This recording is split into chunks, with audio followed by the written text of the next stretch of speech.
हत दैत्य महाबले घोर रूपे महारावे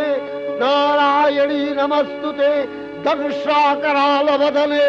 शिरोमाला विभूषणे चामुण्डे मुण्डवसने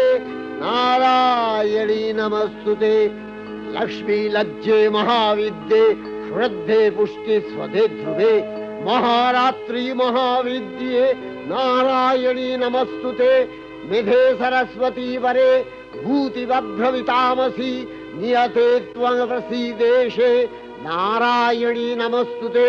सर्वस्वरूपे सर्वेशे सर्वशक्ति समन्विते भयभ्योस्त्राहिनो देवी दुर्गे देवी नमस्तुते